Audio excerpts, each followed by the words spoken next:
Day 14 fitness blog. ನಶಿಕ್ನಾಗ 5 ಗಂಟೆಗೆ ಚಲುವಾಗಿದ್ದ ಮಳಿ ನಾವು ಆಫೀಸ್ಗೆ ಹೋಗೋ ಟೈಮ್ ಆದ್ರೂ ಬಿಡವಲ್ದಾಗಿತ್ರಿ. ಹಿಂಗಾಗಿ ಅದ ಮಳ್ಯಾಗ ಬಂದು ನಾವು ಆಫೀಸಿಗೆ ಬಂದು ತಲುಪರಾಗ ತೊಯಿಸ್ಕೊಂಡ ಬಿಟ್ಟಿದ್ರಿ. ಇವತ್ತಂಕು ಡೇ ತಂಪು ಕೂಲ್. ಇವತ್ತು ಫ್ಯಾಕ್ಟ್ರಿ ಬಂದು ನೋಡರಾಗ ಬುಟ್ಟ್ಯಾಗ ಏಡಿ ಹಿಡಿದು ಹಾಕಿಬಿಟ್ಟಾರೆ. ನಮಗಂಕು ಏಡ್ ಅಂದ್ರ ಬಾಳ ಅಂಜಿಕ್ ಬರ್ತೈತ್ರಿ. ಅದ್ರಾಗ ನಮ್ಮ ಕೊಲಿಗೊಬ್ಬ ಕೈಯಾಗ ಹಿಡಿದು ಆಟ ಆಡತ್ತಿದ್ದಾರೆ ನೋಡ್ರಿ. ಮತ್ತ ಅದ್ರಾಗ ಒಬ್ಬೊಬ್ರು ಏಡಿನೂ ತಿಂತಾರಂತ. ನೀವೇನ್ರ ತಿಂತಿದ್ರೆ ಕಮೆಂಟ್ ಮಾಡ್ರಿ. ಮತ್ತ ಆಫೀಸ್ ಡ್ಯೂಟಿ ಮುಗಿತ್ರಿ. ಆಫೀಸ್ ಡ್ಯೂಟಿ ಮುಗಿಸಿ ಮತ್ತ ನಮ್ಮ ನಡೆ ಮನೆ ಕಡೆ ಮನಿಗೆ ಬಂದು ಫ್ರೆಶ್ ಅಪ್ ಆಗಿ ಚಾ ಕುಡಿದು ನಮ್ಮ ಸೊಸೆಯ ಜೊತೆ half an hour time pass ಮಾಡಿದ್ವಿ. ಯಾಕಂತಂದ್ರೆ ಆಕೆ ನಾಳೆ ಊರಿಗೆ ಹೊಂಟಾಳ. ಹಿಂಗಾಗಿ ಆಕೆ ಜೊತೆ ಸ್ವಲ್ಪ ಆಟ ಆಡಿದ್ವಿ. ಆಟ ಆಡಿ ನಾನು ನಮ್ಮ ತಮ್ಮ ಕೂಡಿ ಜಿಮ್ ಕಡೆ ಪಯಣ ಬೆಳೆಸಿದ್ವಿ. ಇವತ್ತಿಂದ ನಮ್ಮ ತಮ್ಮ ನಮ್ಮ ಜೊತೆ ಜಿಮ್ ಬರತಾನ ಅಂತ ಅನ್ಕೊಂಡ್ರೇನ್ರಿ. ಜಿಮ್ ಬರತ್ತಿಲ್ರಿ. ಆಮೇಲೆ ಹಾಲ್ ತರಕ್ ಬಂದಿದ್ದ. ಅವ ಆ ಕಡೆ ಹೋದ. ನಾ ಜಿಮ್ಗೆ ಎಂಟ್ರಿ ಆಗ್ಬಿಟ್ಟೆ. ಎಂಟ್ರಿ ಆದ ಕೂಡ ಹನುಮಪ್ಪಗ ನಮಸ್ಕಾರ ಮಾಡಿ ವಾರ್ಮ್ ಅಪ್ ಎಲ್ಲ ಕಂಪ್ಲೀಟ್ ಮಾಡಿ ಎಕ್ಸರ್ಸೈಸ್ ಮಾಡಕ್ ಸ್ಟಾರ್ಟ್ ಮಾಡಿಬಿಟ್ಟಿರಿ. Barbell press 3 sets, incline, decline ಮತ್ತು ಫ್ಲಾಟ್ ಮತ್ತು ಇನ್ನೂ ಹಲವು ಎಕ್ಸರ್ಸೈಸ್ ಎಲ್ಲ ಮಾಡಿ ಬಡ ವರ್ಕೌಟ್ ಎಲ್ಲ ಮುಗಿಸಿ ಇವತ್ತು ಮನೆಗೆ ಸ್ವಲ್ಪ ಜಲ್ದಿ ಹೊಂಟ್ಬಿಟ್ಟೇರಿ. ಯಾಕಂತಂದ ಮುಂದೆ ಹೇಳ್ತಂಬರ್ರಿ. ಬಂದ್ ಕೂಡ ಎರ್ದು ಹಾಕಿ ನಮ್ಮ ಸೊಸಿನ ಮನಗಿಸಿದ್ರು. ಆಕೇನ್ ಮಕ್ಕೊಂಡಿದ್ದಿಲ್ರಿ. ಮಕ್ಕೊಂಡಂಗ ಡೌ ಮಾಡಕತ್ತಿದ್ಲು. ಯಾಕಂದ್ರೆ ನಾಳೆ ಅವ್ರ ಅಪ್ಪಾರು ಆಕಿನ ಕರ್ಕೊಂಡು ಹೋಗಕ ಊರಿಗೆ ಬಂದಿದ್ರು. ಹಿಂಗಾಗಿ ಅವ್ರ ಅಪ್ಪಾರು ನೋಡ್ಬೇಕಂತ ಹೇಳಿ ಆಕಿ ಮಕ್ಕೊಂಡಿದ್ದಿಲ್ಲ. ಬಂದ್ ಕೂಡ ಆಕೆ ಜೊತೆ ಸ್ವಲ್ಪ ಆಟ ಆಡಿದ್ರು. ನಮ್ಮ ತಮ್ಮ ಕರ್ಕೊಂಡಿದ್ದಕ್ಕ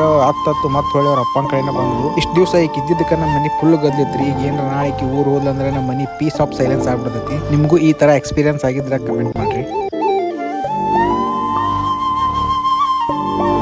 ಇವತ್ತಿನ ಬ್ಲಾಗ್ನ ಇಲ್ಲಿಗೆ ಎಂಡ್ ಮಾಡಿರ್ತೇನೆ ರೀ. ಮತ್ತೆ ನಾಳಿನ ಬ್ಲಾಗ್ನ ಸಿಗೋನು. ಅಲ್ಲಿವರೆಗೂ ಟೇಕ್ ಕೇರ್. ಬಾಯ್ ನಮಸ್ಕಾರ. Good night.